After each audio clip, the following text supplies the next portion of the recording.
And welcome back, guys. We are in the final match of the day. The series is tied 1-1 between Kinguin and Puszek. You are watching the Stormgrounds #2, brought to you by Hitbox and Steel series. Well, the draft has begun, guys. We're going to dive straight into that. It's going to be Puszek with the first pick, first ban. We're going to be on Garden of Terror, a map that we don't get to see too much anymore. Not many teams like to play it, but based off how Puszek and team, at least if Kinguin picked this map, makes sense to me.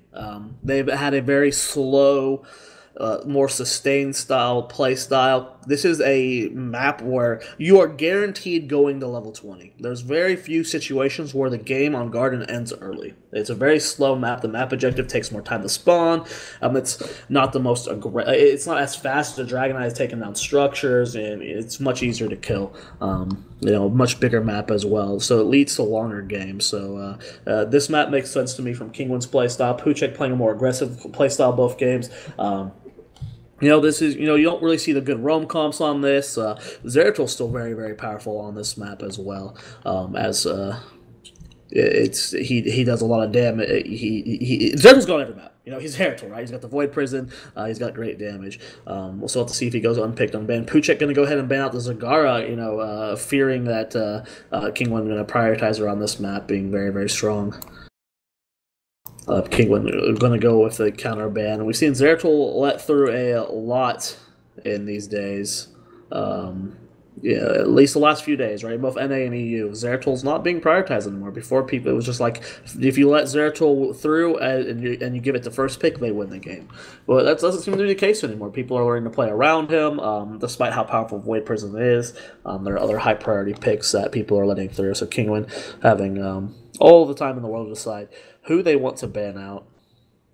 Now, if we look at that last game, last few games, right? Puszek has run Falstead, both of them. The Falstead definitely did a lot in that previous game. Of course, he comboed it with the Zeratil, Zagara, Interior Action. He was just complimenting them, but maybe Kinguin might be afraid of that Falstead to try and deny that a bit. Falstead's actually really good on this map because it's so big. You can basically sit him in any of the side lanes the entire time, and whenever a fight breaks out, you just have him fly in across the map. It allows you, because it's such a big map, the global pressure, the global presence in general is much better. That's why Abathur used to be really strong on this map. That's why this was always the GOAT. This was always the banned map for Vikings, because you have permanent pressure on all three lanes, despite how big it is. And of course, you could put the power of putting like Olaf in the Garden Terror made that really strong as well. But it will be a Zeratil ban. Kinguin realizing that they won game 1 straight up. Game 2, they lost because of the VP Maw combo. So they're willing to take that out. So neither of those heroes are going to be in this game. We're going to see an instant first pick on Jaina coming from Puszek. I think Jaina's probably undisputed the best caster in the game right now. We see her prioritized in every single match, whether it's banned or picked. Very rarely does she ever go through an entire draft. At least not in my recent memory, she always gets picked or banned. Sometimes you'll see Zagara go through, sometimes you'll see Gay-T go through, but never Jaina, right? She's always picked or banned. Now Kinguin has their follow-up 2 picks. Will be Illidan, which is something we don't see too often in NA. I know EU loves the Illidan Abathur style composition. With no lockdown, no burst for him, he can definitely be a menace. Abathur great on this map because of that global pressure we talked about, the global presence where you can soak lanes and then be pushing lanes in it as well. Abathur has his strengths here as well. Will it be the Abathur, or will we see something more that complements Illidan directly, like an Uther or Tassadar, prioritized early on? We still have King Leoric up, who has consistently been in the top 5 picks since people realized how insane he is. Will we see Illidan the Auric here locked in by Kinguin? They have been tending to lean towards those double warrior compositions in these games.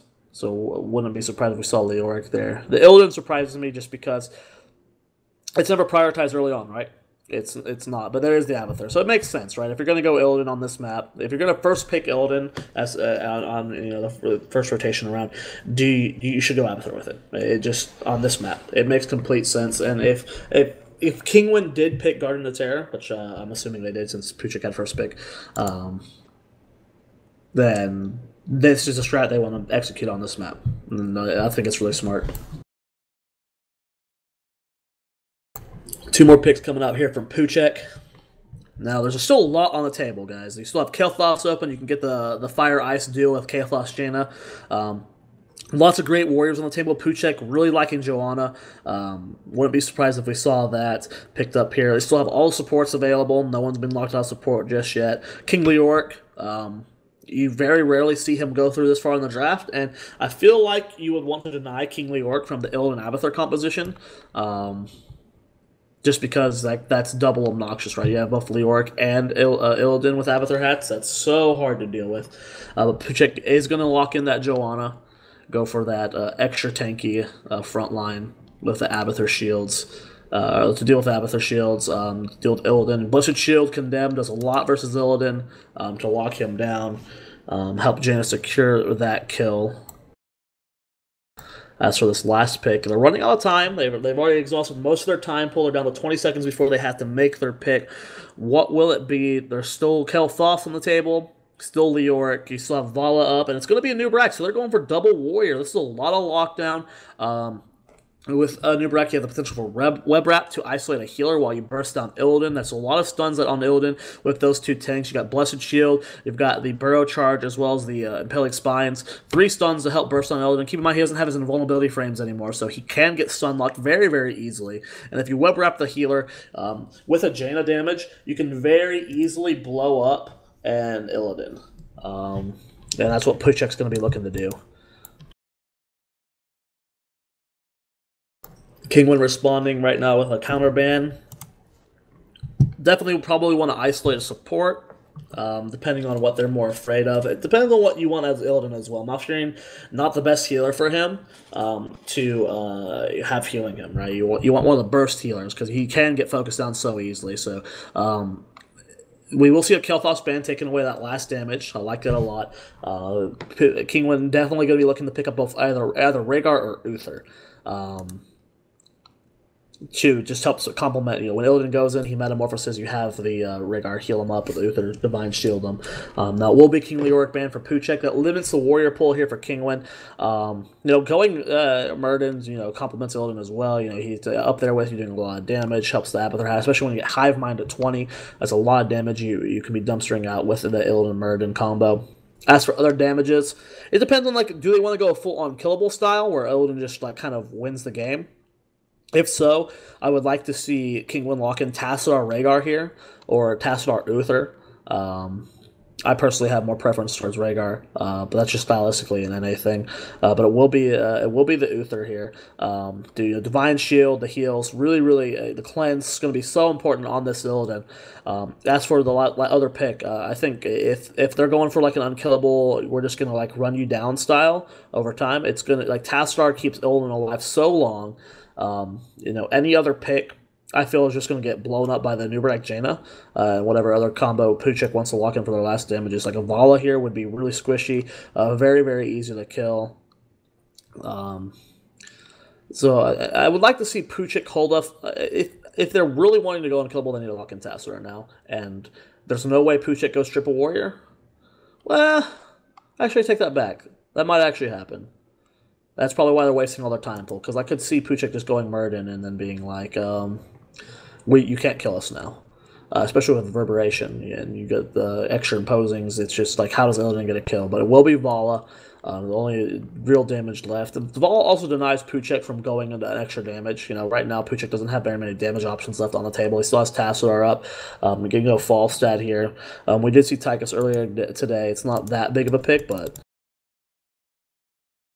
we'll see what they want to lock in. As for healers as well, Rhaegar's still up. Malfurion's an alright healer to deal with Illidan Abathur. It's just his CC is not reliable, right? It's so easy to avoid the Entanglements, but they're going to be confident with it. They're going to try and get the Entanglements to lock down that Illidan. If they can land the roots, just follow it up outside of stuns. This Illidan's going to be really easy to isolate and try and blow him up. As for their last pick, if you go Myrddin here, do you have enough damage to kill anything? I think so. I think with a Nubrak, Myrddin, Joanna, and Jaina, you're not going to die. But do you win the lanes, right? Do you win seeds? How do you win the the PvE aspect of this map with the Myrddin? I don't think so.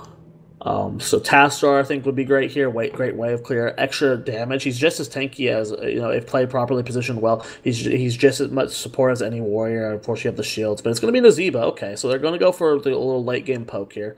I always forget about Nazeebo. It's a very EU stylistic play style, and then. So I like the Nazeebo here. You got the extra push, you got the good wave clear, you have someone that's good in the guard and terror, and then post 16, of course, you have great damage. The only fear is, of course, that Illidan Abathur can kill him very easily. I suspect we'll be taking sprint at 16 to help get away from that. Does help out a lot.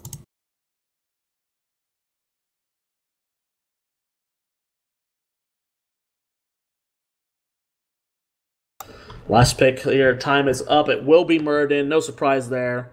Kinguin not having very many options on the table. I mean, they could have picked like Tyrael or Arthas.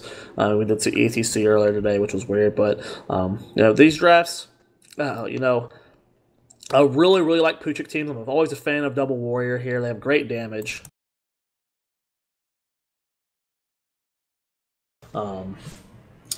So, yeah, I think these drafts are good. It's going to be... You can never count out Illidan Abathur.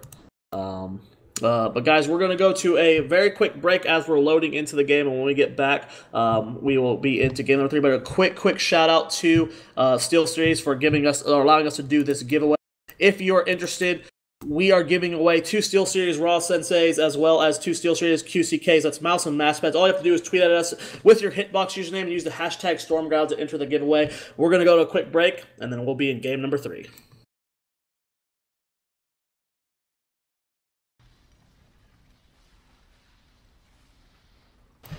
Alright guys, we are back here. Garden of Terror is the map. Let's go ahead and introduce these teams. On the left-hand side of the map, it's going to be Puszek. We got Ruff, Kreku, Uberim, Kubicek, and Go Terror riding out this team.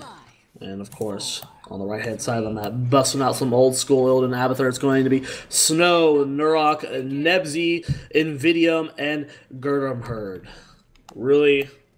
Really excited to see this game here. I've always been a fan of Abathur, despite how difficult his playstyle can be to deal with at times. And of course, when you bust out Illidan Abathur, it's not super meta. It's something that you see busted out at times. In these niche situations where you're on Garden of Terror, where you're trying to catch someone off guard here. It was shown very early in the draft, which gave Puszek time to react to it. If this is like a stylistic thing that they're known for, then of course you have to lock in earlier. It's going to get banned out. But we'll have to see if this composition works out for Puszek. I like it a lot. You got the late game with Nazeebo, you got the early game with Jaina, you got the double warrior front line, which is going to be so hard to take down. And of course the Malf sustain heals, which we've seen all day. Malfurion has been really hard to kill. And we have a great push lane as well. Nazeebo, Jaina, Malfurion, great wave clear, great poke. They're going to be sieging on this tower. Of course, Nazeebo, one of the best pushes in the game, and they're already starting to do damage to this wall here. Ammo's already starting to be expense. This is going to be hard, even with the Abathur hat here. With the Locust spawning, it's going to be hard to deal with. Now, Illidan and the Nubarak in the top lane here. Illidan usually is stuck in lane till about 4. Once he gets his talents at 4, he can start roaming soloing camps and stuff. Makes him much more powerful there. Of course, Illidan has his own power spikes. Basically, every talent here, Illidan gets something that makes him better. But we do have those seed spawnings. Both teams going to their positions.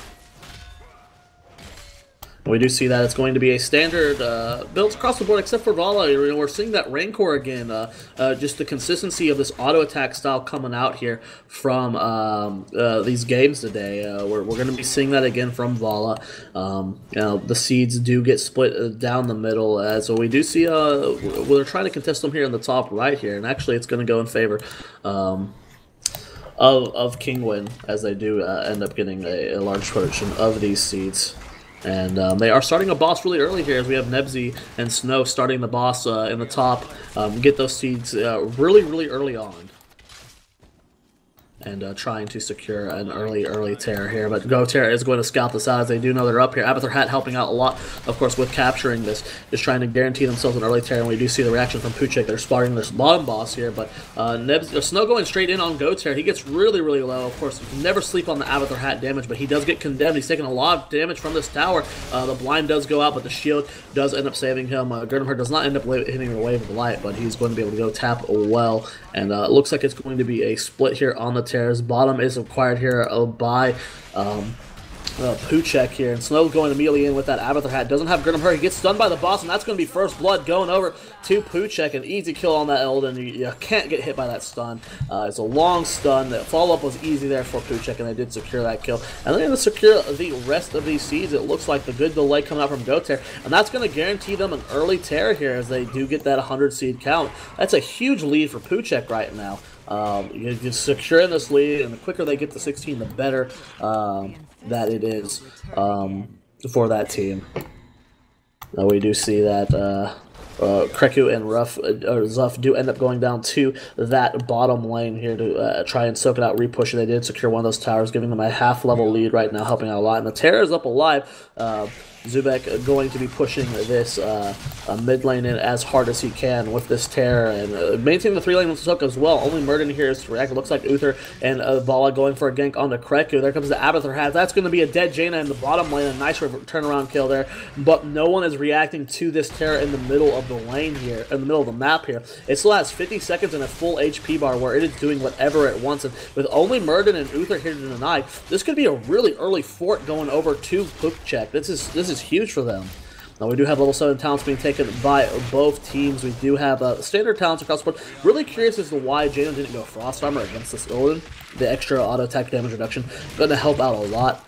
But choosing to go Frostbitten instead. Again, Manticore taken as well as starting attacks on Vala, going for that auto attack heavy style to deal with that double warrior front line. We do see Snow in the top lane going in on GoTerra here. He's getting pretty low, though. Kubicek comes up from below as well. Does throw out the polymorph, does connect, and then he's going to be pushing this top lane. Still has 14 seconds and over half an HP bar. When you're at this, there's a time, right, where you're going to expire. Your HP shouldn't matter anymore, and you should just go ham. And that's going to guarantee this top wall at least, giving Puszek an entire one-level lead here.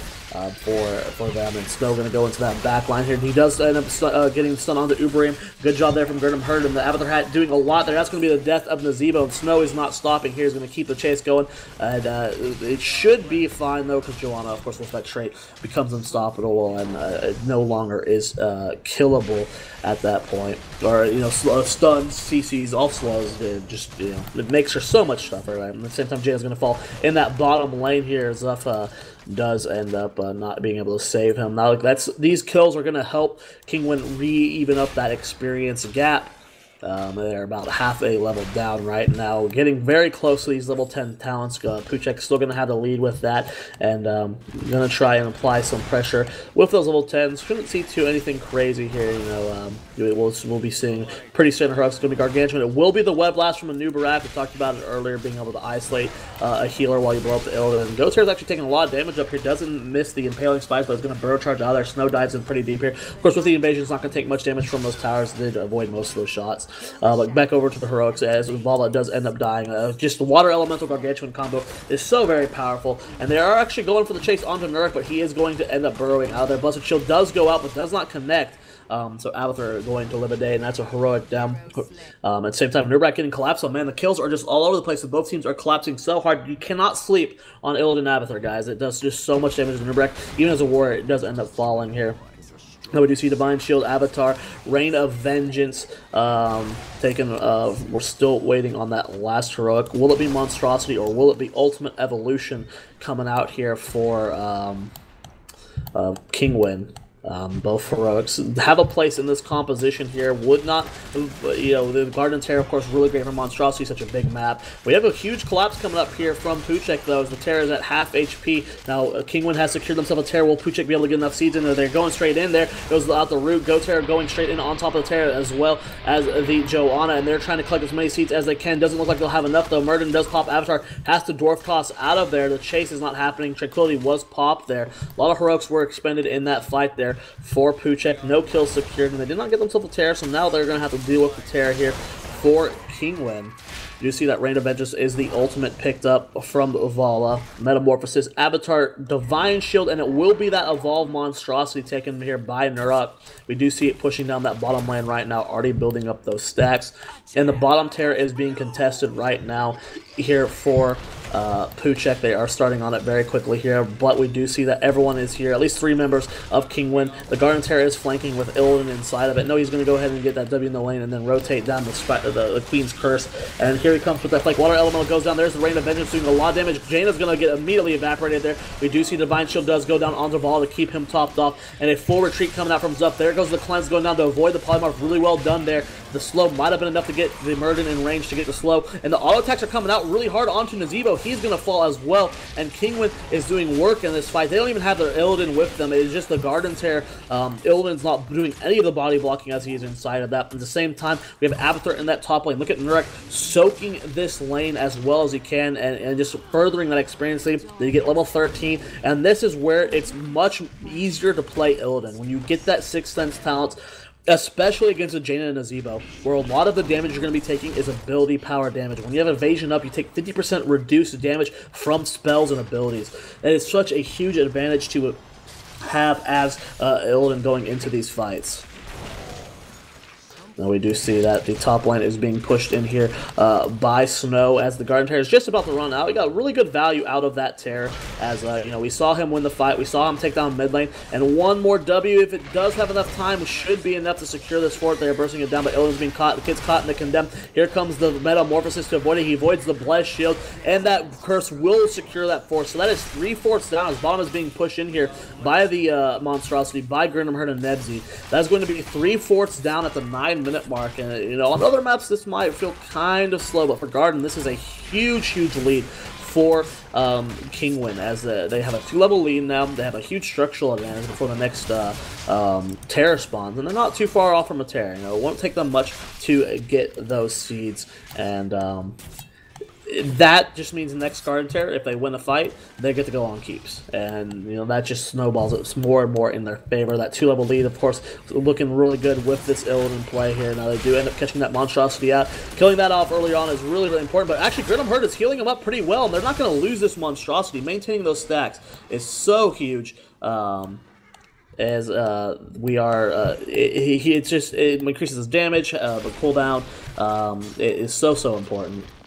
And we do see that that was and both teams realize that, right? Puszek tried to kill it, Kinguin kept it alive. It's that powerful, and we do see the Knights are being contested here by Nebsy, and it looks like they might just go straight over here as he is holding on the point. Stormbolt does go out, Goatear does get caught by that Shrink Ray, but he is going to be fine. That's a free Knights going over to Kinguin. Kinguin having a 2-level lead now, those 16 talents, double blood, Benediction, Stone 4, and the Locust Bird. This is a huge power spike for this team. All great talents. Now it looks like finally that this Monstrosity might end up falling here, but he's duking it out with Puszek. Going to end up falling back himself as the rest of the team is at the top doing those giants. Monstrosity going to live yet again. This is really good micro coming out from the Avatar player, maintaining that his team is in the team fights, rotating it to mid lane to just heal up a bit as well. Grinham Herd is going to heal it up. Like, this is really next level Avatar play. I am liking this a lot coming out from Kinguin, making sure they keep that Monstrosity alive because it is a long cooldown. You know, they want to make sure it's maximizing its stacks, and it's going to be rotated back down to the bottom lane. They get healed up by Grinham Herd. They're going to be pushing in that bottom keep as the rest of the team is pressuring that top. 16, very close here coming out for Puszek. Now, taking a look at those 13 talents, they get the Shrink Ray on Malfurion to help deal with the Illidan. Sprint on the Nazeebo makes complete sense as they do blow up a new Barak very quickly there. You get cut off position against this composition. You have so many stuns coming out from Murden and Uther, and the damage is just real with the Avatar. Giving that attack speed bonus to Illidan, able to burst someone down very quick. And here we go, the Monstrosity pushing that bottom lane in with so many Locusts. That's the crazy thing right now as the siege spawns. So this push is going to be continuing. It looks like Avatar is going to be rotating the Monstrosity up as Vala gets killed in that top lane. That's going to be finally a kill on the end of Puszek. That's 45 seconds without a lot of their auto attack damage. But here comes Grinham Herd going straight onto that Joanna. Avatar had, of course, helping Snow out a lot. They're trying to get as many small shields as they can. And there we go. Blessed Shield was used, but did not get any value there. and now the boss is being pressured. Snow immediately getting a strength raid, but the fight hasn't even started yet. These are a lot of abilities being used by Puszek, and the fight hasn't even started yet. These are long cooldowns here. Same time, Monstrosity pushing in that bottom keep, but the wall is already down, and now they're in full retreat. Cleanse is used on Gurnard. He gets hit by that knock up here, trying to keep himself alive. Murden, Dwarf tosses over the wall. There's Divine Shield to keep himself alive, and it will be a full disengage here. So the use of Divine Shield forced there by Kinguin. Really well done by Puszek, and now they can start getting their own seeds, but now Illidan is in the Garden Terror. Bottom keep is exposed. We see that Monstrosity has already taken down that front wall. They can go anywhere they want, any other keep. They can go to bottom keep the pressure rate. At the same time, Puszek getting a Terror of their own at the bottom here, and it will be the rest of Kinguin collapsing here. Murden and Uther going in with a Storm Bolt. They do dismount a Nubarak. He gets the Impaler, but it does not end up connecting with Uther. Good zombie wall there, catching Uther out of position, and Nebs is going for a full chase. Snow tries to out the polymorph, does not end up connecting. Kubicek doing a good job of dealing with this Monstrosity. It will finally end up falling here, but there's a big Rain of Vengeance coming out. That's going to be the death of a Nubarak, and now the Terror looking to put pressure on this mid lane. It will be a 5 versus 4 for the next 40 seconds from a Nubarak. And that is a big window of time here where they're going to be pressuring as many lanes as we can. We do see that Nurok did burrow up to that top lane. Going to have the Locust pushing in the top. We have the Garden Terror pushing mid lane. And then the rest of Kinguin pushing in the bot, forcing the team to be split up as much as they can. Now the Fort is already taking some keeping damage. It's on a 3/4 HP. Snow is about to lose a Terror of his own, and of course the Avatar Locust going to be pushing in this top keep. It's just a maximum amount of pressure, and every time any structure falls, the keep towers, a keep itself, that's pushing Kinguin closer and closer to 20 and having a huge advantage. Now there's still plenty of seeds out on the map for these teams. If one team were to collect them all, they would have enough for a second Terror. And it looks like they're going to be using their Terror to try and pressure this, but Snow, 16 seconds, going to be popping out of this Terror, and that's when you're going to have Illidan and Abathur back in the fight, and you have to keep that in mind, that when your backline is being attacked by the Illidan and Abathur, Gazebo is going to die so fast, Ruff's going to die so fast here. But the Terror looks like it will go completely over to Puszek here in the bottom. In the top, there is still a full health Terror that Kinguin is going to be rotating up to try and get themselves, but they still have to deal 15 seconds of a half-health Terror, and Abathur doing a great job of pushing this top lane. Both towers just about to fall. If those towers fall in the middle of this fight, that should secure Kinguin 20. That's Storm Counts and a huge advantage for them. Puszek has to be careful, and that's what Kinguin's going to be looking for their engage. Both towers did fall. It's a quarter-level lead. They're so close to 20 right now. They want to get that bad. There's the Avatar being popped. A lot of damage from that. Blizzard going to take him down, but no, the beautiful Divine Shield at the last second. Uther's going to keep him tapped off. The well rep does go out, but it's a little bit too late, and there's a big Metamorphosis going straight in. The Avatar hat doing wonders here. Level 20 has been secured, and Avatar was taken, and that will be the death of Uther and Illidan. I feel that Kinguin was trying to force this fight. They were just desperately holding out for 20, hoping Abathur could get it, and they didn't get the Storm Towns in time. They were in an awkward position when the fight was forced, and Puszek capitalized on it hard. This is going to be a guaranteed keep. Only Vala and Abathur are here to defend it. Uther is alive as well, as he did have that redemption, but this is a guaranteed early keep here. At the same time, though, Abathur is going to be taking bottom keep very, very soon. Monstrosity and Locust is going to be securing that. Are they actually going to go for keep here? I think they can. It's only Vala and Uther here to defend. Kubicek getting very, very low. Up is pretty low as well on mana, but there comes the damage going out. Vala gets so low. Leaping Spires are chasing. Will it be enough? And the Frostbolt secures the kill. Uther gets low as well. One more Moonfire will secure that kill, and I think this might be game as the core is being sieged, but everyone's so low on mana. Everyone's so low on HP. The Gargantuan is absorbing the chain heal shots coming out from the keep, though, and that is 50% HP, and I think that's going to be game as Zuff is taking some damage. 26% on the core. Illidan's about to be up. I don't think he has enough to save it, though. He's going in, and that should be game. Yes, Puszek with a clutch win there at the end of that fight. That was insane to watch. They capitalized one fight. One fight is all it took. They saw that what Kinguin was doing was holding out for those Storm Towns at level 20. They desperately held on to that. And wow, that was such a crazy fight to watch out. They won that fight. They pushed in the keep, despite everyone being so the use of the Gargantuan, the zombie wall, to absorb those chain lightning shots from the core. Just everything there in the last minute of the game was played almost perfectly by Puszek, and that's why they won it. Really great play. They're going to go on to the next level of round of play. They will be playing Virtus Pro in the next round of play. It won't be cast today. This was the last series of today. I believe we'll be casting that either tomorrow or Wednesday. And it will be me and Jester again covering that. But congrats to them for moving on. Great games from Kinguin as well, as they did show a fantastic set. And make sure you guys tune in tomorrow in the next few days for the rest of Stormgrounds too. A big shout out to our sponsors Hitbox as well as Steel Series for showing up for that. But that's gonna be it for us here today. Thanks again everyone for tuning in, and we'll see you guys tomorrow for more great Heroes of the Storm action.